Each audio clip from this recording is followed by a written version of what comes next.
Saya diterima di Xinghua, tetapi difitnah karena pemerkosaan dan pembunuhan. Orang tuaku juga ditabrak mobil saat mereka mencoba membela aku. Aku sangat putus asa di penjara. Hanya ada satu pikiran dalam hatiku, yaitu mati. Ketua penjara, si bertanda, melihat aku tidak makan sisa makanannya. Dia mengambil nampan dan bersiap untuk memukulkan ke wajahku. Pada saat itu, aku tiba-tiba berteriak dengan marah. Tanganku menggenggam sumpit dengan erat. Aku menusukkan sumpit itu ke matanya. Kemudian aku langsung melompat dan menekannya ke tanah. Aku berusaha keras menabrakkan kepalaku ke kepalanya. Anak buah si bertanda semua terkejut. Beberapa saat kemudian, mereka kembali sadar. Mereka pun mulai menyerangku. Namun, aku seolah tidak merasakan sakit. Aku terus mencengkeram si bertanda. Aku tidak menghindar meskipun mereka memukulku. Saat itu, hanya ada satu pikiran dalam benakku. Meskipun mati, aku harus membuatnya menjadi kambing hitam. Si bertanda hampir pingsan. Beberapa penjaga datang dan memisahkan kami. Namun, aku memanfaatkan kesempatan itu. Aku menggigit telinga si bertanda dan memotongnya. Kemudian aku mengunyah dan menelannya. Kapten penjaga terlihat sangat marah. Apa yang kamu lakukan? Apakah kamu tahu betapa seriusnya keributan di penjara ini? Belum sempat kapten selesai berbicara. Aku tiba-tiba melepaskan diri dari beberapa penjaga. Aku langsung menabrak tembok di kejauhan. Pada saat itu, seorang pria tua menangkapku. Dia menjatuhkanku ke tanah. Kapten melihat aku benar-benar ingin mati. Dia tidak berkata apa-apa lagi. Kemudian aku dibawa ke ruang perawatan. Aku berbaring di tempat tidur. Tidak makan dan tidak minum. Hanya diberi infus nutrisi untuk mempertahankan hidupku. Beberapa hari berlalu. Tubuhku semakin kurus. Suatu hari, seorang pria tua datang ketika para penjaga sedang berpatroli di tempat lain. Dia duduk di samping tempat tidur dan menghela napas. Anak muda, kamu tidak bisa mati begitu saja. Aku pura-pura tidak mendengarnya. Pria tua itu melanjutkan. Aku tidak bermaksud menyarankanmu untuk menyerah. Aku hanya ingin mengatakan bahwa jika kamu mati seperti ini, tidak ada yang akan membalas dendam untuk orang tuamu. Kata-kata ini membuat mataku terbelalak. Namun, aku tetap tidak berkata apa-apa. Pria tua itu sambil membersihkan ruangan, terus berkata, apakah kamu pikir orang tuamu mati karena kecelakaan? Saya akan mengatakan yang sebenarnya padamu. Mereka pasti dibunuh untuk menutupi mulut mereka. Wajahku berubah cepat. Bagaimana kamu tahu itu? Pria tua itu tertawa pelan. Saya hanya akan bertanya satu hal padamu. Apakah kamu benar-benar membunuh si bunga sekolah? Aku menggelengkan kepala dan berkata, tentu saja tidak. Orang yang tidak kamu bunuh. Tetapi ada saksi dan bukti. Membuatmu di penjara. Itu berarti pasti ada yang menjebakmu. Seseorang membunuh si bunga sekolah dan menjebakmu. Dan orang tuamu meninggal dalam kecelakaan. Ketika sedang mengajukan banding, mereka pasti menemukan bukti penting. Mereka dibunuh untuk menutupi bukti itu. Aku menarik napas dalam-dalam. Mataku penuh dengan kebencian. Sekarang, apakah kamu ingin mati atau hidup? Aku menggigit gigi. Tetapi segera merasa putus asa. Bagaimana aku bisa membalas dendam dalam keadaan seperti ini? Pria tua itu tersenyum tipis. Jika kamu benar-benar ingin membalas dendam, aku bisa membantumu. Tapi sebelumnya, kamu harus membuktikan padaku bahwa kamu benar-benar punya tekad untuk membalas dendam. Aku terdiam sejenak. Si bertanda sudah mengancam untuk membunuhmu. Jika kamu bisa bertahan hidup dari tangannya, aku akan membantumu. Wajahku serius. Si bertanda memiliki ratusan anak buah. Membunuhku sangat mudah baginya. Pria tua itu berkata pelan. Bagaimana cara bertahan hidup? Itu tergantung padamu. Jika kamu bahkan tidak tahu cara bertahan hidup, jangan berharap untuk membalas dendam. Dia melemparkan sebuah buku ke hadapanku. Jika kamu ingin lebih banyak kesempatan, bacalah buku ini lebih sering. Ini adalah buku yang sering digunakan oleh dokter di ruang perawatan. Apa yang harus dilakukan dengan buku ini? Lihat bagian tubuh mana yang paling rentan. Temukan tempat yang paling cepat membunuh seseorang. Aku akhirnya mengerti. Aku menggenggam buku itu erat-erat. Selama beberapa hari, pria tua itu datang setiap hari, memberi aku pelajaran. Beberapa di antaranya adalah cara membunuh.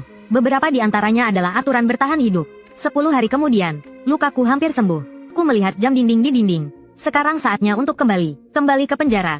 Aku langsung dibawa ke atap. Diserahkan kepada penjaga atap. Saat itu, orang-orang yang bekerja di atap langsung berisik, terutama orang-orang dari si bertanda. Mereka berteriak dan mengancamku. Jika bukan karena penjaga yang mengusir mereka, pasti akan terjadi keributan. Tapi si bertanda yang kehilangan satu mata masih menatapku dengan penuh kebencian. Aku pura-pura tidak mendengarnya. Aku masuk ke area dan mulai bekerja. Dia diam-diam mendekat dan menggertakkan gigi. Mataku ini rusak karena kamu. Kan kulihat bagaimana aku bisa mengurusmu. Siapa yang tidak takut, hukumanku langsung digandakan. Penjaga membawaku kembali ke sel. Sementara itu, pengamanan diperketat. Aku duduk di sel dan menatap 7 orang di depanku. Aku dengar kalian ingin membunuhku. Untuk membalas dendam pada si bertanda. 7 orang itu terkejut. Mereka serentak mengangkat tangan. Benar-benar tidak ada. Aku tetap tenang. Mataku menyapu mereka. Kalian pasti sudah dengar tentang aku. Orang tuaku meninggal karena aku. Aku juga tidak berniat hidup lagi. Tapi mati sendirian itu terlalu sepi. Semua orang terkejut. Wajah mereka pucat. Seorang pria yang cukup cerdik langsung tersenyum manis. Saudara Wen, Anda salah paham. Si bertanda itu brengsek, suka menindas orang. Kami sudah lama tidak suka dia. Kalau bukan karena Anda, kami sudah balas dendam. Mulai sekarang, Anda adalah kakak kami. Semua orang mengangguk dan memanggilku kakak. Keesokan paginya, saat sarapan, Aku membawa nampan dan masuk ke kantin. Langsung menarik perhatian semua orang. Aku berjalan menuju sekelompok orang. Sebelumnya mereka selalu berteriak padaku. Aku menatap mereka dengan tajam. Mereka langsung tidak sabar. Seorang pria besar dengan mata melotot berkata, "Ngapain kamu lihat-lihat?" Belum selesai bicara, aku sudah bertindak. Tangan kananku mengeluarkan sebuah batu panjang yang aku tajamkan. Kemudian aku melangkah maju, menyusupkan batu itu ke leher pria besar. Lalu aku menggoresnya. Dia jatuh ke tanah. Kejang-kejang. Semua orang tertegun. Aku meraih leher seseorang lagi. Angkat tangan dan menusukkan batu itu padanya. Pria ini sangat cepat. Dia berusaha keras menangkis dan menghindar. Saat itu, kepala penjaga berlari ke sini. Wajahnya memerah marah. "Kamu benar-benar tidak ingin hidup lagi. Ini pasti hukuman mati." Aku menggertakkan gigi dan berkata, "Kalau begitu, cepatlah. Kalau tidak, aku akan membunuh mereka semua." Peristiwa ini membuatku terkenal, menjadi orang gila yang tidak ada yang berani ganggu di penjara. Aku kembali menemui Tuan Du. Sekarang, saatnya memberitahuku, bagaimana cara keluar dari penjara? Tuan Du menatapku dan mengangguk puas. "Anak muda, kau lumayan juga. Ini cukup mengejutkan bagiku." Kemudian dia mengeluarkan sebuah peta. Ini adalah peta saluran pembuangan penjara. Lebar saluran pembuangan ini cukup untuk seseorang merangkak keluar. Ikuti saluran pembuangan ini dan terus merangkak keluar. Sekitar 5 km, kamu akan sampai di sungai terdekat. Begitu sampai di sungai, kamu bisa melarikan diri dari tempat ini. Aku melihat sejenak dan mengernyit. Tapi sepertinya pintu masuk saluran pembuangan. Semuanya ada di luar penjara. Di dapur ada pintu masuk yang terbesar. Aku sudah mengukurnya. Pipa itu cukup besar untuk seseorang merangkak keluar. Aku sudah melakukan sedikit modifikasi pada pipa itu. Asalkan aku bisa menemukan kesempatan untuk menyelinap ke dapur. Apa jenis kesempatan yang kamu butuhkan? Aku mengernyit dan menatapnya. Kesempatan untuk membuat kerusuhan di penjara. Begitu kerusuhan dimulai, dan perhatian semua penjaga tertarik, kamu bisa menyelinap ke dapur. Tuan Du berkata sambil menepuk pundakku. "Selama kamu bisa membuat kerusuhan, aku bisa membantumu keluar." Aku merenung sejenak dan mengangguk perlahan. Aku akan urus itu. Kemudian aku berbalik dan pergi. Tuan Du menatap punggungku, dengan senyum penuh arti di wajahnya. 3 hari kemudian, saat makan malam, aku membawa anak buahku dan langsung menyerang kakak penjara lainnya. Kakak itu juga terkejut. Dia langsung memanggil orang-orangnya untuk membantu. Pertarungan sengit antara kedua pihak terjadi. Penjaga berlari datang untuk menjaga ketertiban. Aku memanfaatkan kerusuhan untuk menyelinap ke dapur. Aku sampai di tempat yang telah disepakati dengan Tuan Du. Dia membawa sebuah paket. Aku melihat paket di tangan Tuan Du tanpa mengatakan apa-apa. Hanya ada sedikit kebingunganku di mataku. Dengan cepat, dia membuka pintu masuk saluran pembuangan yang tersembunyi. Lalu kami melompat ke dalam. Setelah semua ini dilakukan, dia mengembalikan penutup tersembunyi ke tempat semula. Saluran pembuangan ini sebenarnya adalah pipa untuk membuang limbah. Di dalamnya, berbagai limbah dan kotoran terkumpul. Aroma busuk tak tertahankan. Aku tak mengeluarkan suara dan merangkak dengan cepat. 5 kilometer itu, beberapa kali aku hampir muntah. Tapi aku berhasil menahannya. Akhirnya, kami mendengar suara aliran air di depan. Kemudian, beberapa cahaya lemah muncul. Itulah pintu keluar saluran pembuangan. Pintu keluar ini terpasang dengan pagar besi. Aku melihat sejenak dan mengernyit. Bagaimana kita bisa keluar? Aku sudah meminta orang di luar untuk memotong pagar besi ini hampir selesai. Kamu hanya perlu mendorongnya dengan kuat, dan itu akan terbuka. Aku menggenggam pagar besi dengan kedua tangan, dan mendorong dengan sekuat tenaga. Ternyata pagar besi itu tidak terlalu kuat. Dalam sekali dorong, beberapa batang pagar itu patah. Saat itu, Tuan Du sudah diam-diam berada di belakangku. Dia memegang sebuah belati. Dia langsung menusukkan belati ke arah jantungku. Belati itu menusuk tubuhku, dan aku pun jatuh ke dalam limbah. Tuan Du tertawa sinis. "Tugasmu sudah selesai. Kalau memang ingin mati, biar aku yang menolongmu." Setelah itu, dengan bangga, dia merangkak ke depan dan mendorong sisa pagar besi.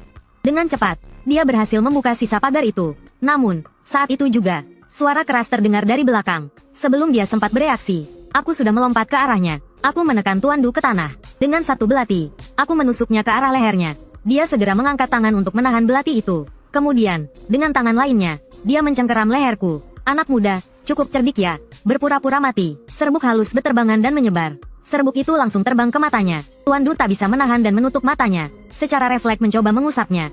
Pada saat itu, aku menusukkan belati ke perutnya. Dia mundur beberapa langkah dan jatuh ke dalam saluran pembuangan. Dia menatapku dengan tatapan tak percaya. Aku melihatnya dari atas. "Apakah kamu ingat hukum pertama bertahan hidup yang kau ajarkan padaku?" Tuan Du tersenyum pahit. "Jika ada yang tidak biasa, pasti ada maksud tersembunyi." Aku mengangguk dengan tenang. "Kita tidak ada urusan. Tapi kau dengan baik hati membantuku. Jika tidak ada maksud tertentu, itu mustahil." Wajahnya pucat saat menatapku. "Jadi sejak awal, kau sudah waspada padaku. Aku sangka, hukum bertahan hidup yang aku ajarkan padamu, kini kau gunakan padaku. Tapi, bagaimana kau tahu aku akan menyerangmu?" Aku melihat tas di sampingnya. "Kau pasti tahu bahwa semua orang di penjara sangat takut padaku. Tidak ada hal di penjara yang tidak aku ketahui. 2 minggu lalu, kau menyuruh seseorang menyelundupkan pisau 7 ujung, dan juga beberapa asam sulfat pekat." Wajah Tuan Du berubah drastis. "Apa maksudnya ini?" Aku selalu bertanya-tanya, "Kenapa kau butuh asam sulfat pekat?" Saat kau membawa tas ini, waktu kita kabur dari penjara, aku mulai paham. Kau mungkin berencana menggunakan asam sulfat ini untuk menghancurkan tubuhku, membuatku tampak seperti dirimu, dan kemudian kabur sepenuhnya. Secara sederhana, sejak awal kau membantuku. Sebenarnya kau sedang mempersiapkan pelarianmu sendiri. Aku berkata sambil melepas pakaian tahananku. Ternyata di balik pakaian itu ada banyak daging babi, menutupi beberapa bagian tubuh yang vital. Tuan Du langsung tertegun. Ternyata itu sebabnya tadi saat aku menusuk, rasanya seperti menembus daging. Jadi aku tidak curiga sama sekali. Anak ini benar-benar cepat belajar. Memang, kau punya potensi besar. Aku mengakui kalah di tanganmu. Tuan Du berkata. Darah mulai mengalir dari sudut mulutnya. Tubuhnya bergerak beberapa kali, lalu akhirnya diam. Aku berdiri di sampingnya, menatap tubuhnya yang terbujur kaku. Aku tidak melakukan apa-apa. Beberapa saat kemudian, aku mengambil batang besi dari tanah. Aku membuka tas Tuan Du di depanku. Aku menemukan sebuah botol kaca di dalamnya. Aku membuka botol dan bersiap untuk menuangkannya ke tubuhnya. Tiba-tiba, Tuan Du yang sudah mati itu, melompat dengan keras dan melompat ke arahku. Ternyata, dia selama ini hanya berpura-pura mati. Dia berencana membunuhku saat aku mendekat. Namun, saya sama sekali tidak mendekatinya. Sebaliknya, saya menggunakan asam sulfat untuk membakar tubuhnya. Akhirnya, dia tidak tahan dan harus bertindak lebih dulu. Saya langsung melempar botol kaca yang saya pegang ke arah Du Lao. Dia terkejut dan panik berusaha menangkis. Saya memanfaatkan kesempatan itu untuk menyerbu ke arahnya. Langsung menusukkan besi yang saya pegang ke dadanya. Lalu menekannya ke sungai selama 5-6 menit. Hingga dia benar-benar tidak bergerak. Baru setelah itu saya menyeret tubuhnya ke tepi. Dari kejauhan, sebuah cahaya lampu menyinari. Terlihat lampu sorot dari arah penjara menyala. Wajah saya berubah. Sepertinya penjara sudah menyadari bahwa kita melarikan diri. Mereka pasti akan mengirim orang untuk mencari. Saya buru-buru membalik tubuh Du Lao, melepas pakaian penjaranya dan mengenakan pakaian itu. Lalu saya mengenakan pakaian saya pada tubuhnya. Setelah itu, saya mengambil setengah botol asam sulfat dan menuangkannya ke tubuhnya. Dengan cepat tubuhnya terkorosi. Setelah melakukan semuanya, saya mendorong tubuhnya ke sungai. Air sungai yang deras segera mengalirkan tubuh itu. Namun saya tidak pergi, melihat ke arah cahaya lampu yang datang dari kejauhan. Saya mengambil tasnya dan kembali ke saluran air. Merangkak kembali ke jalan yang sama. Kurang dari 5 menit, beberapa mobil melaju cepat. Sampai di pintu keluar saluran air. Melihat situasi di pintu keluar, ekspresi mereka berubah. Mereka memang melarikan diri dari saluran air. Pasti tidak jauh. Mereka pasti berada di sekitar sini. Segera mereka mengirim lebih banyak orang untuk mencari sepanjang sungai. Waktu berlalu sedikit demi sedikit. Saluran air sangat bau. Saya menggertakkan gigi dan bertahan. Setelah 1 hari penuh, suara-suara itu perlahan menghilang. Hingga tengah malam, saya akhirnya keluar dari saluran air. Kemudian menemukan sungai kecil terdekat. Mencuci tubuh saya. Setelah naik ke darat, saya membuka tas Du Lao. Di dalamnya ada setelan pakaian. Setelah mengenakan pakaian ini, rasa hangat membuat saya menghela napas lega. Rasanya seperti baru saja keluar dari pintu kematian. Kemudian saya berjalan menuju kota Pingcheng melalui hutan. Akhirnya, sebelum fajar, saya sampai di kota. Saya tidak berani melewati jalan utama. Saya menyelinap ke kota Pingcheng melalui jalan kecil di desa terdekat. Memakai topi yang menutupi setengah wajah saya saat berjalan di jalan. Saya menyadari bahwa tidak ada yang memperhatikan saya. Akhirnya saya bisa bernapas lega. Di tas Du Lao masih ada sedikit uang. Saya membawa uang itu dan mencari warung sarapan. Seperti orang biasa, saya makan sarapan perlahan. Tiba-tiba beberapa orang berpakaian polisi datang dari kejauhan. Napasku terhenti sejenak. Secara naluri saya ingin berdiri dan melarikan diri. Tapi akhirnya saya menahan diri. Beberapa anggota tim penegak hukum duduk di meja sebelah. Pemilik warung membawa sarapan dan tersenyum. Pak G, kenapa sudah pagi sekali? Masih mencari? Tanya pemilik warung. Penegak hukum yang memimpin. Pak G, melambaikan tangan. Jangan bicara. Penjahat yang melarikan diri dari penjara belum ditemukan. Seluruh tim penegak hukum di kota tidak bisa santai. Kami sudah sehari semalam tidak tidur.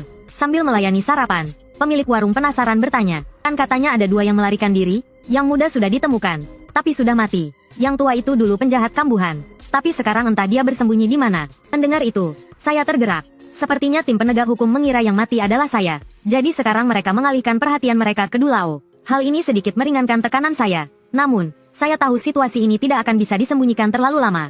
Anak kecil itu sudah mati begitu cepat. Sungguh sayang, anak itu pemerkosa dan pembunuh. Apa yang disayangkan, seorang pengunjung di sebelah menghina. Tapi orang tuanya benar-benar malang. Mereka berkeliling demi membela anaknya. Tapi akhirnya kecelakaan mobil menewaskan mereka. Sebuah keluarga yang baik hancur begitu saja. Pengunjung lain tertawa sinis. Kasihan, tidak ada kasihan. Orang tuanya itu mencuri laporan autopsi korban yang sebelumnya. Untuk membela anaknya. Hasilnya, kalian lihat sendiri. Mereka menerima balasan. Saya sudah tidak bisa mendengarkan percakapan selanjutnya. Saat itu, satu pikiran terlintas di kepala saya. Yaitu orang tua saya mencuri laporan autopsi si cantik. Du Lao pernah menganalisis. Orang tua saya pasti menemukan bukti tertentu. Karena itu mereka dibungkam. Sekarang saya akhirnya mengerti apa bukti yang saya dapatkan. Ternyata laporan pemeriksaan jenazah ini bermasalah. Setelah selesai sarapan, saya bangkit dan pergi. Kemudian saya tinggal di sebuah hotel yang lebih baik. Sebuah hotel dengan fasilitas cukup baik yang ada di seberang kantor polisi. Pada zaman itu, menginap di hotel masih tidak perlu memeriksa dokumen. Saya bisa check-in dengan mudah. Menginap di hotel yang tepat di depan tim penegak hukum adalah pilihan yang bijak.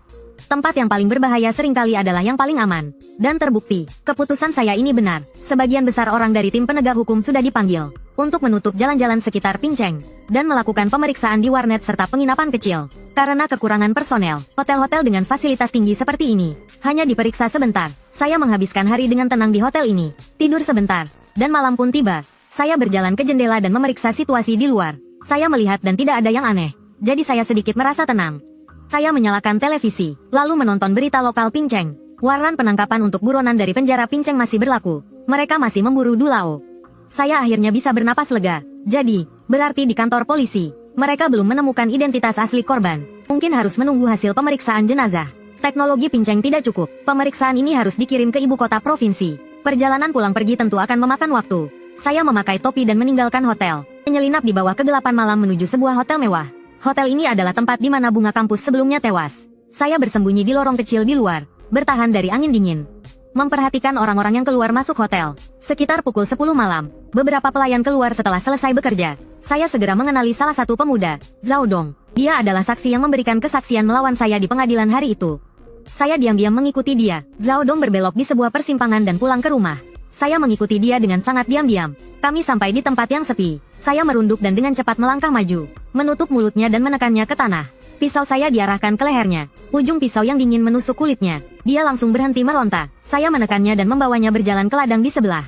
Kami berjalan di jalan tanah selama lebih dari setengah jam. Kami sampai di sebuah pabrik batu bata yang terbengkalai. Di sini saya melepaskan tangannya. Zhao Dong mengira saya sudah melonggarkan kewaspadaan. Dia segera berlari seperti kelinci. Saya menarik leher bajunya, kemudian dengan cepat menusukkan pisau ke pahanya. Dia mengeluarkan teriakan kesakitan yang memilukan. Saya mengarahkan pisau ke lehernya. Jika kamu mau mati, teriak saja. Dia terkejut dan memandang saya dengan ketakutan. Kakak, saya tidak punya uang. Saya menatapnya dingin dan berkata dengan suara rendah.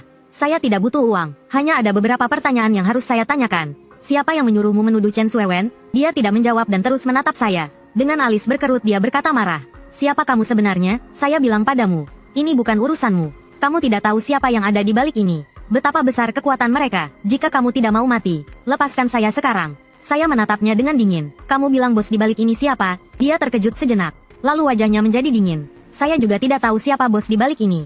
Tetap saja kata-kataku. Jika ingin hidup, lepaskan saya. Jika tidak, belum sempat dia selesai bicara. Saya langsung menyerang lagi dan menusukkan pisau ke kaki lainnya. Zhao Dong mengeluarkan jeritan yang memilukan. Dia berjuang sekuat tenaga. Kemudian saya mengarahkan pisau ke dahinya. Jika kamu teriak lagi, saya akan menusuknya di sini. Dia hampir ketakutan sampai tidak bisa menahan diri. Dia segera berhenti menjerit dan berkata dengan gemetar. Kakak, saya benar-benar tidak tahu apa-apa. Ada seseorang yang memberi saya 20.000 untuk bersaksi tentang anak itu.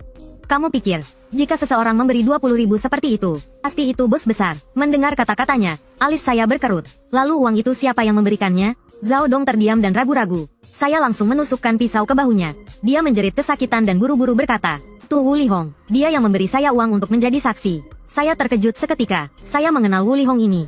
Dia adalah teman sekelas saya. Waktu sekolah, dia bukan orang yang baik. Berpenampilan sangat menggoda, sering bergaul dengan para preman. Setelah lulus SMA, dia tidak melanjutkan sekolah. Sering keluar masuk bar dan tempat hiburan malam. Waktu reuni teman sekelas terakhir, dia juga datang. Dan saat itu dia datang bersama dengan si ratu sekolah. Mereka berdua tertawa dan terlihat akrab. Tapi akhirnya si ratu sekolah mati di dekatku. Wu Lihong kemudian membeli saksi di belakang. Melihat ini, kematian si ratu sekolah. Dia pasti tahu tentang hal ini. Mengingat ini, saya berkata dengan dingin. Di mana Wu Lihong sekarang? Dia sedang bekerja di Hotel Marriott. Mungkin sedang bekerja sekarang. Saya mengangguk pelan sambil memandang Zhao Dong. Kamu ingin hidup atau mati? Wajahnya pucat pasi. Tentu saja saya ingin hidup. Kak, saya sudah memberitahumu semuanya. Berikan saya kesempatan. Maafkan saya. Kalau begitu telepon Wu Lihong. Katakan padanya ada yang sedang menyelidiki soal kesaksian palsumu. Ajak dia bertemu untuk membicarakan solusi. Jika kamu sampai membuat kesalahan dan Wu Lihong tahu, saya akan langsung membunuhmu. Zhao Dong gemetar dan buru-buru mengangguk. Dia mengeluarkan ponsel dan dengan gemetar mulai menelepon. Saya menahan lengannya. Telepon setelah kamu tenang. Setelah sekitar 10 menit, dia sudah agak tenang dan mulai menelepon. Hong Jie, ada masalah. Ada yang menyelidiki soal Chen Suewen. Mereka curiga saya memberi kesaksian palsu. Ayo kita bertemu dan bahas ini. Wu Lihong terdiam sejenak, kemudian menjawab pelan. Besok siang di tempat biasa. Zhao Dong buru-buru berkata, apakah tidak bisa sekarang? Saya benar-benar takut. Saya sedang menemani teman Tiger malam ini. Tidak ada waktu. Jangan takut. Chen Suewen sudah mati saat melarikan diri dari penjara beberapa hari lalu. Meskipun ada yang menyelidiki ini, orangnya sudah mati. Jadi apa yang perlu ditakuti? Kamu cukup bertahan dengan kata-kata semula. Bos saya di belakang bisa menyelesaikan ini untukmu. Zhao Dong menatapku. Kak, kamu juga mendengarnya. Dia tidak mau keluar malam ini. Saya mengernyitkan dahi. Jika Wu Lihong tidak keluar, saya tidak bisa melanjutkan penyelidikan. Harus menunggu 1 hari lagi. Tapi situasinya sekarang, menunggu 1 hari lagi berarti semakin berbahaya. Saya berpikir sejenak dan menghela napas. Kalau begitu, kita bertemu besok saja. Saya bertanya dengan seksama. Zhao Dong dengan jujur menjelaskan semua detailnya. Setelah itu, saya mengikatnya dengan erat, lalu menyeretnya keluar ruang bawah tanah yang terbengkalai. Sebelum saya menyelesaikan semua urusan ini, kamu harus tinggal di ruang bawah tanah ini. Saya peringatkan dulu, jika saya mengalami masalah dan tidak bisa kembali untuk menyelamatkanmu, kamu akan mati kelaparan di sini. Jadi saya beri kesempatan lagi. Pikirkan baik-baik apakah ada yang belum kamu katakan dengan jelas. Dia pucat ketakutan. Cepat-cepat dia mengatakan beberapa detail lagi. Saya menatapnya dengan dingin. Syukurlah saya menipunya sekali lagi. Jika tidak, mungkin saya tidak akan menemukannya besok. Pagi berikutnya setelah sarapan, saya membeli sebuah koran harian Pinceng. Di sana masih memuat pengumuman penangkapan untuk Du Lao. Artinya identitas saya belum ditemukan. Ini membuat saya sedikit merasa lebih tenang. Setidaknya operasi saya saat ini tidak masalah. Tempat yang disebutkan Wu Lihong ke Zhao Dong adalah sebuah warnet di Pinceng. Saya mengenakan topi dan diam-diam masuk. Tiba di bagian paling dalam warnet, ada sebuah ruang kecil. Saya berjalan menuju ruang itu. Melihat melalui celah pintu, saya melihat seorang gadis bertubuh ramping duduk di sana. Saya langsung tahu itu adalah Wu Lihong. Melihat punggung yang familiar ini, di dalam hati saya, lebih banyak rasa marah daripada rasa terharu. Inilah wanita yang membuat saya dipenjara, menyebabkan orang tua saya mati dengan tragis. Saya mengamati sekitar terlebih dahulu. Pastikan tidak ada orang yang memperhatikan sebelum diam-diam masuk. Dia masih bermain game, tidak sadar ada seseorang yang mendekatinya. Saya melangkah mendekatinya, sedang berniat untuk mengendalikannya. Tiba-tiba terdengar suara dari luar pintu. Telepon dari Kak Hongji. Wu Lihong menoleh dan melihat saya yang berdiri di belakang. Dia terkejut. Kamu siapa? Ruangan ini tidak boleh dimasuki orang lain. Setelah itu dia langsung keluar dari ruangan. Saya ragu sejenak, tapi akhirnya saya keluar juga. Wu Lihong berjalan ke bar dan mengangkat telepon. Karena suara di warnet sangat keras, dia hanya bisa menutup telinga dan berbicara keras-keras. Ponsel kecil tidak ada sinyal, tidak bisa terhubung. Kamu bilang apa? Siapa yang belum mati? Saya bersembunyi di balik bar. Awalnya berniat menunggu dia menutup telepon dan mencari cara untuk membawanya keluar. Namun ketika mendengar kalimat terakhir, wajah saya tiba-tiba berubah. Pada saat itu, Wu Lihong juga tiba-tiba menoleh dan melihat sekeliling. Sepertinya dia sedang mencari sesuatu. Akhirnya dia melihat saya yang bersembunyi di balik bar. Dia terdiam, tanpa ragu. Saya berbalik dan lari. Langsung keluar dari warnet. Dari belakang terdengar teriakan ketakutan Wu Lihong. Saya berlari terburu-buru keluar dari warnet, melalui jalan kecil dengan kecepatan tinggi, hingga dada saya hampir meledak, baru berhenti. Saya melihat sekeliling. Saya sudah berada di area terbuka. Saya menghela napas beberapa kali dan berusaha menenangkan diri. Saya mulai menganalisis situasi saat ini. Tadi, tatapan Wu Lihong kepada saya sudah cukup menunjukkan bahwa laporan pemeriksaan Du Lao sudah keluar.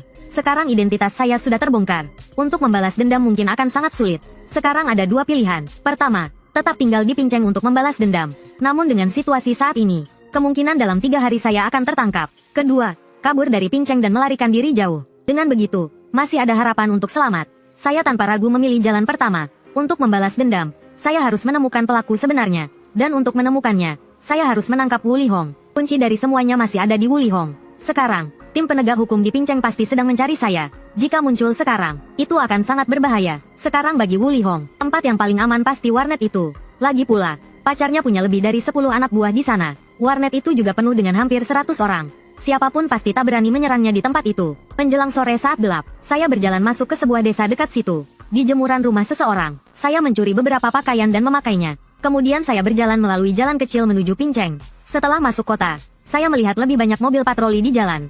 Sepertinya tim penegak hukum sudah mengetahui identitas saya. Saya mencari sebuah salon untuk mencuci rambut. Saya mengambil beberapa potongan rambut. Kemudian di tempat yang sepi, saya menempelkan potongan rambut itu ke wajah saya, membuat tampilan jenggot. Meski terlihat sangat palsu, namun di dalam kegelapan sangat sulit untuk membedakan. Ditambah lagi dengan pakaian pria parubaya, saya terlihat seperti pria parubaya. Dengan penyamaran itu, saya tiba di sekitar warnet Hefei. Saya masuk ke dalam warnet dan berjalan-jalan sebentar untuk mencari informasi. Ternyata, Wu Lihong masih duduk di ruangan itu. Setelah memastikan posisinya, saya merasa lebih tenang. Kemudian saya keluar dari warnet menuju gang belakang yang sepi, mengeluarkan ponsel kecil Zhao Dong. Dengan ingatan saya Saya menekan nomor telepon kepala bagian pendidikan dan politik saya dulu di SMA. Setelah telepon tersambung, saya menurunkan suara saya dan berkata, Pak Wang, betul, di sisi lain, terdengar sedikit kebingungan. Saya ini, siapa ini, kenapa suara saya tak bisa dikenali? Beberapa hari lalu kamu datang ke kantor untuk rapat.